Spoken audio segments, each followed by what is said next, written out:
দীর্ঘদিন ধরে একে অন্যকে শত্রু ভেবে আসছে ইরান ও সৌদি আরব। তবে সাম্প্রতিক বছরগুলোতে চীনের মধ্যস্থতায় সম্পর্ক পুনরুদ্ধারের দিকে এগিয়ে গেছে দুদেশই। বর্তমানে তাদের সম্পর্ক স্থিতিশীল। ইরান ইসরায়েল যুদ্ধেও তেহরানের পক্ষেই দেখা যায় রিয়াদকে। ইসরায়েলের হামলার নিন্দা ও প্রতিবাদ জানায় সৌদি।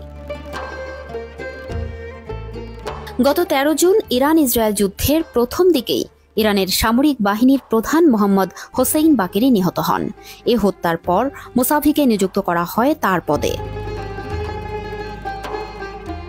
সৌদি আরবের প্রতিরক্ষা মন্ত্রী খালিদ বিন সালমান বিন আব্দুল আজিজ ইরানের নতুন সামরিক বাহিনী প্রধান আব্দুর রহিম মুসাভির সঙ্গে ফোনে কথা বলেছেন। রাষ্ট্র পরিচালিত সৌদি প্রেস এজেন্সি ও ইরানের মেহের নিউজ এজেন্সি 29 জুন রোববার এ তথ্য জানিয়েছে। এই ফোনালাপটি মুসাভির উদ্যোগে শুরু হয়। তারা দুজন প্রতিরক্ষা ক্ষেত্রে দ্বিপক্ষীয় সম্পর্ক পর্যালোচনা করেছেন এবং আঞ্চলিক উন্নয়নের পাশাপাশি নিরাপত্তা ও স্থিতিশীলতা বজায় রাখার প্রচেষ্টা নিয়েও আলোচনা করেছেন।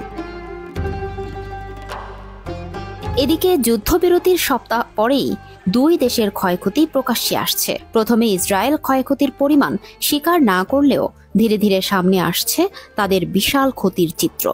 ধারণা করা হচ্ছে ইতিহাসের সর্বোচ্চ ক্ষতির মুখে পড়েছে ইসরায়েল।